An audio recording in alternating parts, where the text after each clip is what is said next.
at www.youtube.ca/heavyhockey.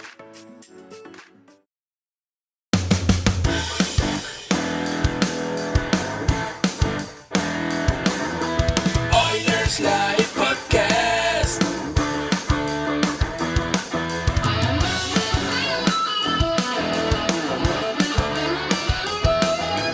Oilerslive podcast.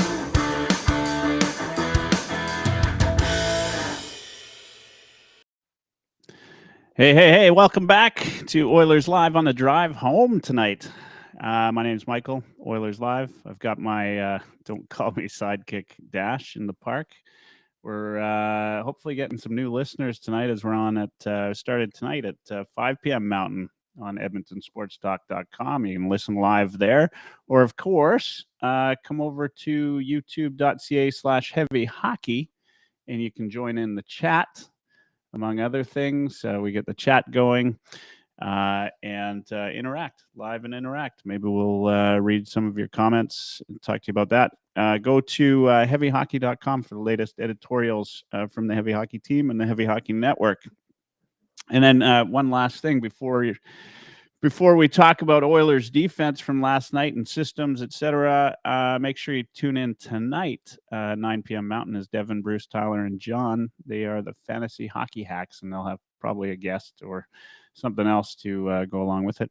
Welcome back. Dash, let's talk Oilers defense. What an awful 7-4 loss to the Minnesota Wild last night.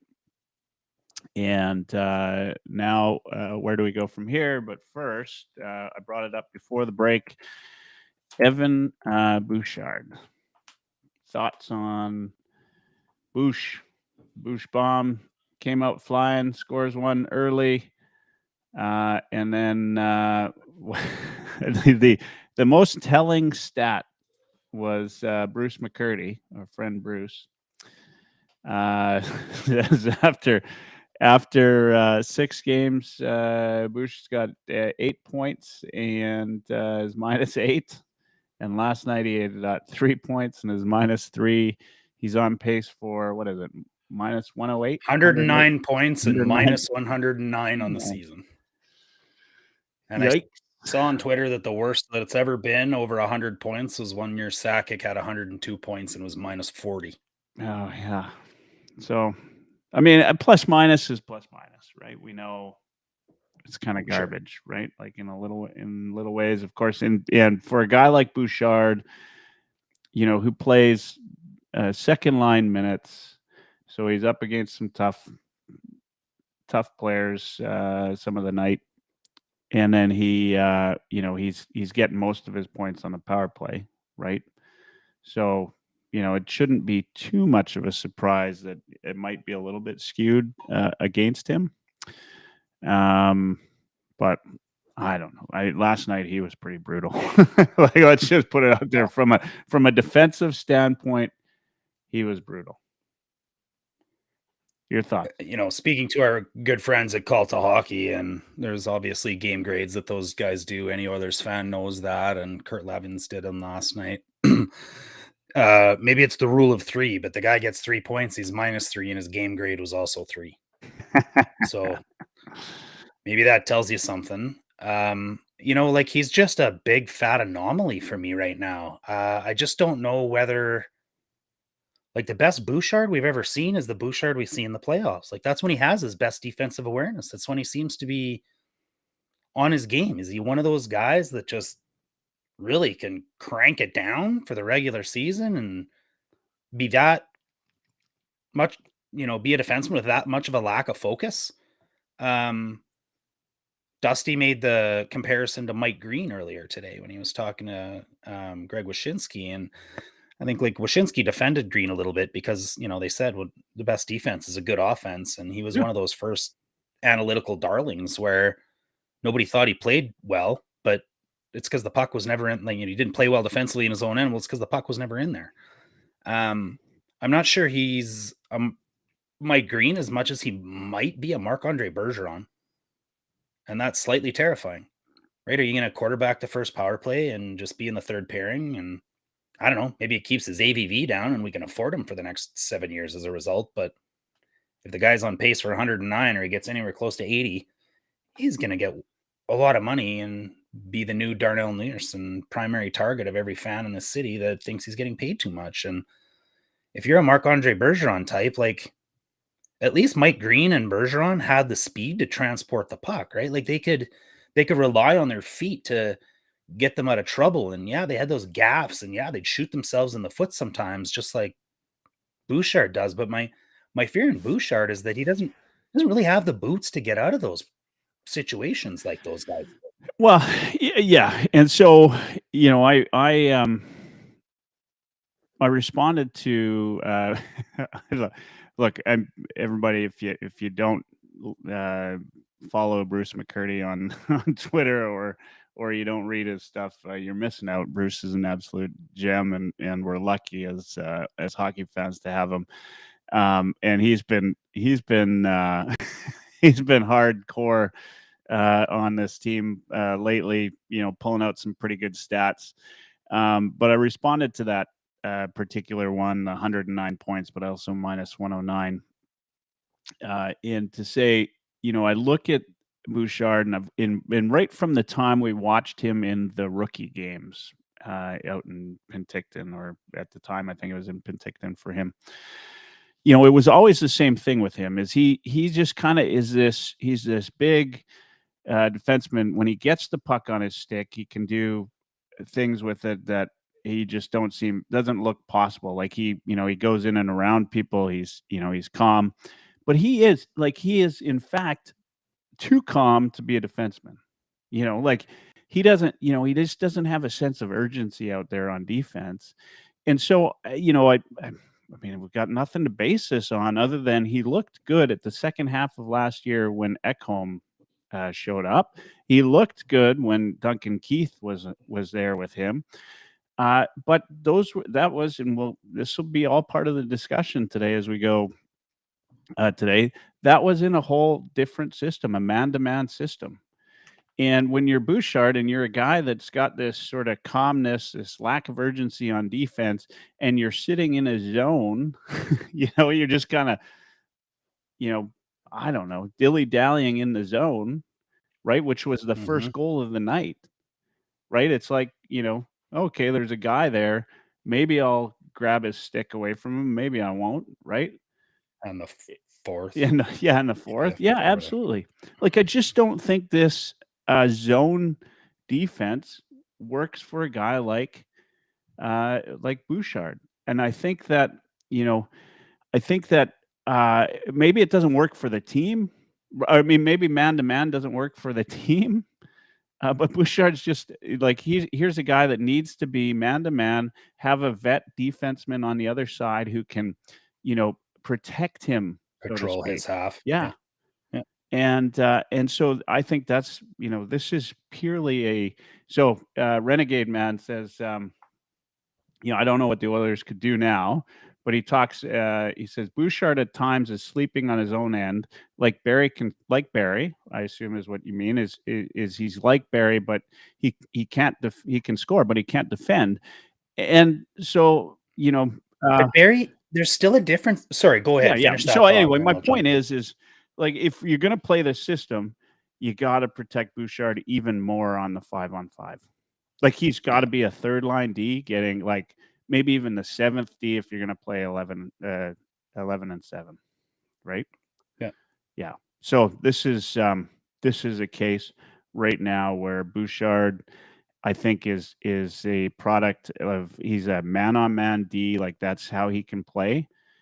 Because at least he knows it's easy enough. You pick a man, you stick with them in the defensive zone.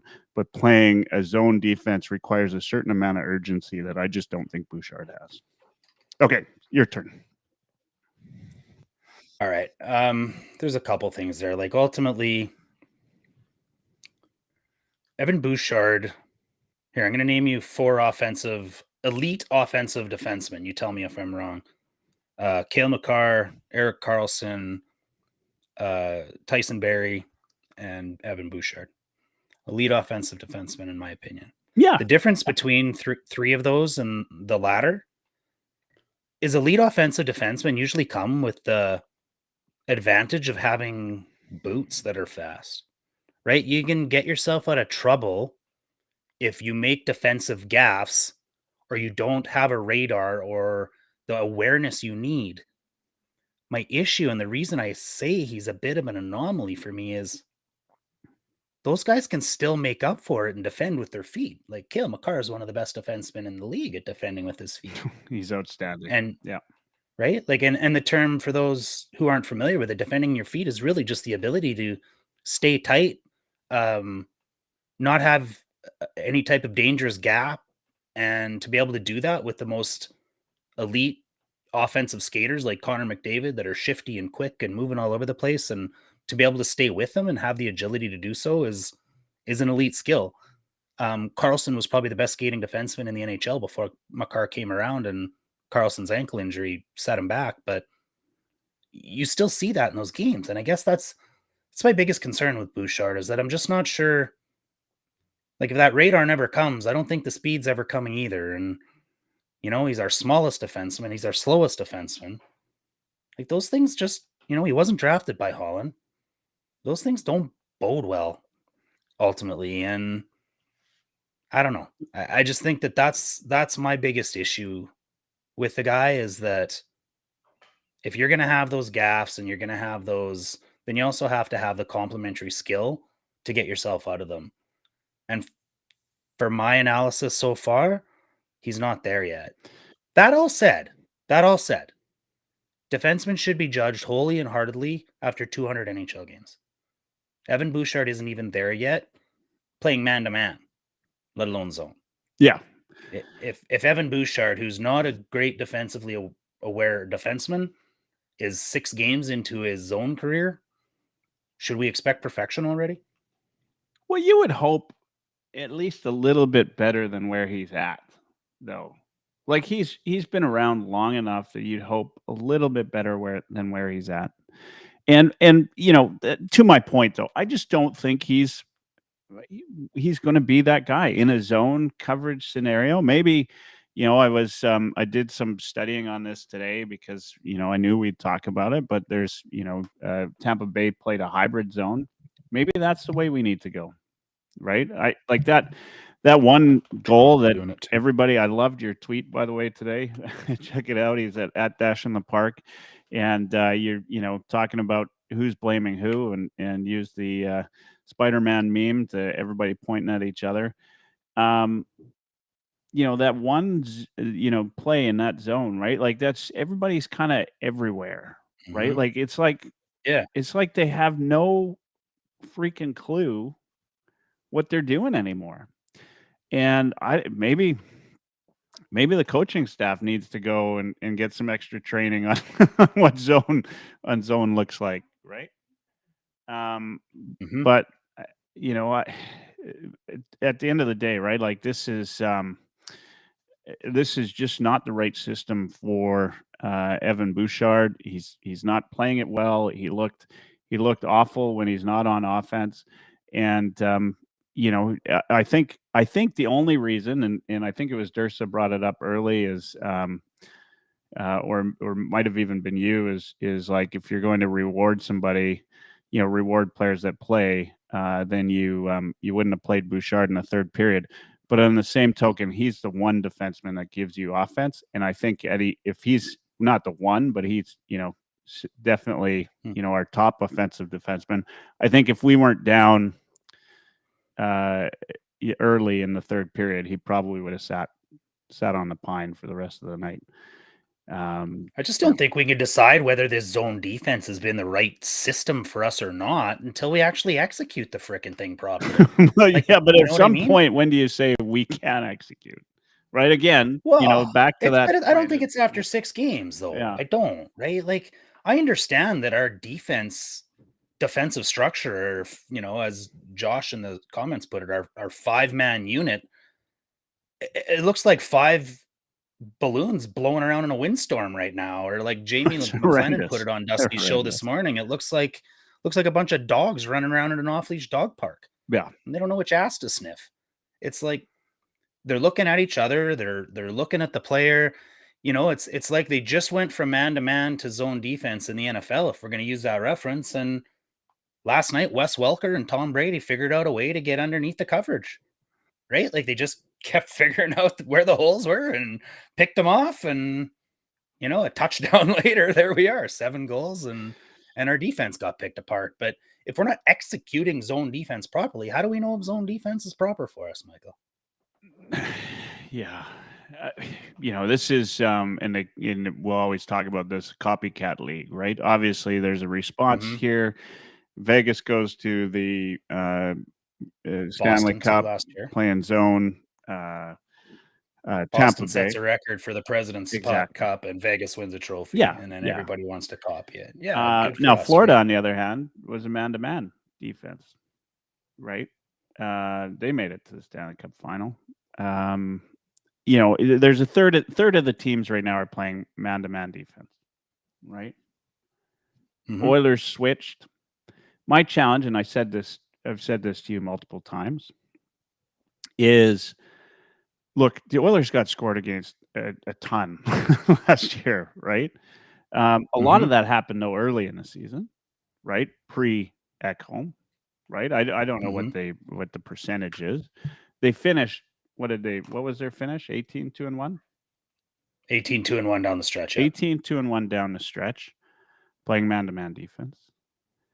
Exactly. I think they took, like, that Vegas Edmonton series was close. And if not for Marchessault, like, seemingly with the hand of God behind him, able to score whenever he needed to, like, my hat's off to Vegas. Like, they played a hell of a, like, they were 100% complete. In fact, they're showing it again this year, 7-0-0 after 7 games. That's a good freaking team. And the Oilers are a good team, and they took it to Vegas last year. They lost to the guys that won the Stanley Cup. That's not bad. So why all of a sudden, and I knew that they were going to do it, but why all of a sudden do we need to change the world, the system that we're on, right? NHL pundits watched us go 8-2-1 down the stretch, lose to Vegas, in which most of them said that was their Stanley Cup final. Yeah. Right? And then we changed Game the system. 6.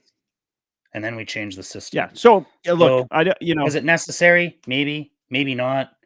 Do we know if it's the answer? Maybe. Maybe not. Look at the comments. K-Waddy, Quaddy. Is it that this team simply cannot execute Zone D? I don't know. It's looking that way. Once they execute it, I'll let you know, bro. You steal another one from McTavish. Production comes from the last 5% of effort. Let that sink in. Have they been there yet? Nope. Now you can't produce if they're not putting in a full effort. And when you're standing around like the Spider-Man meme, looking at each other, trying to figure out who's gonna cover Wes Welker, that's not a good effort. Woodcroft said it. Not good enough. Yeah. That was his answer. 3 words. Not good enough. And I agree. And if it's not good enough, we don't know yet. We don't know that answer. I appreciate the question, but we don't know that. We don't. And still, though, there has to be a point at which we say it's been a failure, right? And let's hope we don't get there. Let's hope we don't get there. Go to the next comment. You're Jeff right. Crest. Yeah. What kind of drama will the organization have if the team goes 5-15-1? If that's when we change the system. Yeah. If we're at 20 game American mark Thanksgiving, and we're 5-15-1, right? Absolutely. Yeah. That's when. Yep. American Thanksgiving. Then we have this conversation. There's 90% of Oilers fans right now feel like we're already there. We're not there. We're not there. We're not. We were there. capable of 18-2-1 in a 21 game stretch. Why can't we do that again? They can do it again. Right? Here's of course they can. The part that I have some challenge with, and why I'm a little bit nervous, is that it goes back to this Woodcroft panicking after game 1. If he shows that he can calm himself down and then calm the players down, and then get some discipline on these bench penalties, right? Then, like, and he's got to show that right away, right? If he can do that, and I believe, you know what? Look, out of everything, think that I love Woodcroft. I'm a big Woodcroft fan. So I'm not Me too. going to get on this bandwagon, which is starting, right? Yep. I'm not going to get on the 100%. bandwagon. I mean, that it says started in the playoffs. Oh yeah, yeah, absolutely. And he made, he made a couple of maybe silly mistakes. But what I've always liked about Woodcroft is that he learns from those things, and maybe that's why the system changed. Right? He said, like, maybe I didn't, maybe we didn't do it right. Now he's saying we'll change the system. It's right now. It's not paying dividends.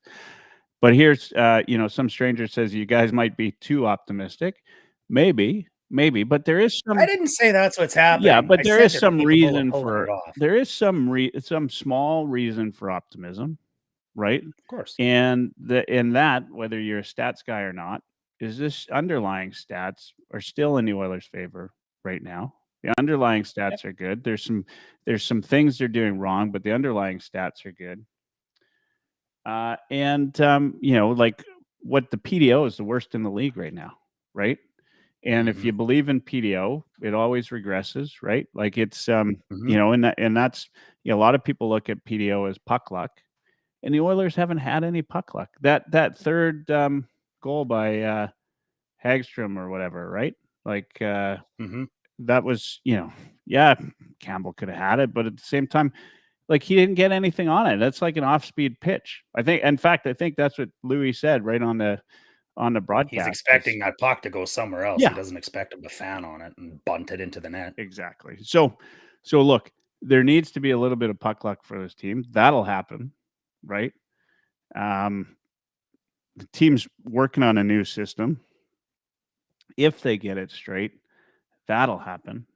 So there are some things that can be done, but there are clearly, right? There are clearly, and even I love it because Angel's in the chat, and for those of you listening on radio, digital radio, Angel's always on YouTube. He's a Los Angeles Kings fan, and we were really really negative about the Kings going. So he's getting the last laugh right now. But the one thing he does say, and hats off, is the Oilers have always been slow starters. Right? They've always been slow starters. And so look, we've got some room to go yet. It is only 6 games.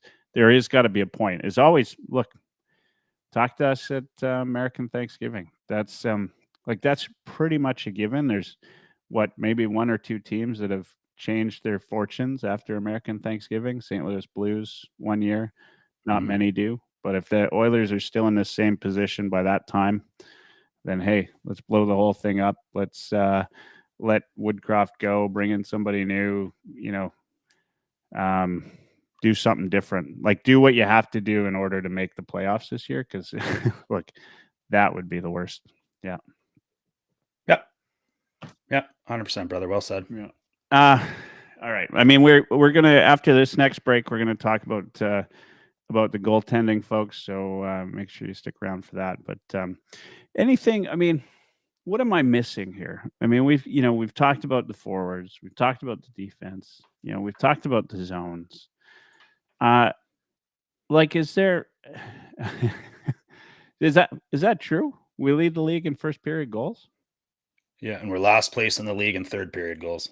Oh man, which is quite opposite because to Angel's point, we're slow starters. Yeah, not just in seasons but in games as well. So yeah. So for those listening online, just goes to show you that the underlying analytics are there and there's momentum and we're playing the right way in a lot of parts of the game, but the self-inflicted accidental gunshot wounds are glaring.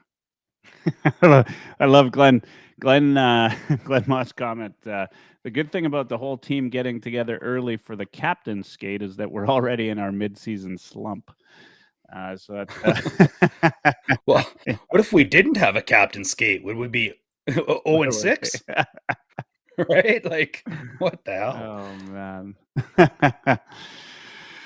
Yeah, I mean, this is not ideal. I think, like, I can't help but think if we didn't come out and lose the first game 8-1, and the whole world didn't fall apart after game one, Yeah, it it would set be a off little alarm bit bells for different, sure. right? Yeah. Like if we lost 3-2, Right. it'd be a whole lot different. Even switch those games, right? We lose 4-3 in game 1, but then lose 8-1 in game 2. I'm not even sure we'd be in the same mental state, right? Like, it just set off such alarm bells that we lose to a non-playoff team. And then the Philly game was really another one for me there too. Because honestly, like, we always beat Nashville. So, stamp that one on the bingo card. It's the free space. And then after that, we should have beat Philly with that level of talent. Yeah. But games 1, 2, and 4, we ran into coaches that run a good system, that are tight, that are aggressive, that are physical. Our good friend Shannon in Halifax, we talk quite a bit still from week to week. And Shannon Hain, and I can't tell you how many times he's texted me and said, "We're still missing the grip, bud. Still missing the grip, bud." And like, Costin can't be that big of a difference. Is it really Costin? Bukestad was physical, but he's not physical, Hey, right? Harney's still there. Nima Lyman, Kane's answering the him up? bell. Kane's Sure, answering the one bell. guy. Yeah. One guy, right? Yeah. But we can't have Nurse and Kane in the box when they're your top No, you power play, or they're your top pairing defenseman, or they're your top line, right? You need that Ryan Reeves guy to go and sit in the box because it doesn't matter if he's in there anyways. Yeah. Costa was a little bit of that. Davo is on your side here. He says judging Bouchard after 5 games is hilarious. Been 6, but that's all right. Yeah, just throw out the entire zone D. Vegas plays the zone D, and so do many other cup contenders and winners. Yeah, I don't disagree. Bouchard's got a little judging him after agree. 1 game though is all right. I don't have a sense the problem. sarcasm, Davo, Yeah, and yeah. I agree. Yeah. But either way, like, he's got to play better. He's got to play better defense. I don't know. He's got to figure it out. So yeah, it's all right. Like, maybe not hilarious to judge him after 5 or 6, but he's got to play better D. Like, he just has to. This can't continue the way he's going. I don't look. I'm not against zone D. Maybe, but it's the Oilers played fine without it. They were good. Yeah. So that's my that's one of my problems. But and we're just not executing that new one to know whether it's good or not. Yeah. Right? Tough call in here. We've just looked bad. We've looked completely lost. And we've had 3 leads, except for game 1, all the games have been in our hands. Imagine if we played only 15% better. And I'm going to use that to go back to the quote I stole from Craig McTavish. Production comes from the last 5% of effort. And to me, like, Josh and I are speaking the same language there. Yeah, 100%. All right.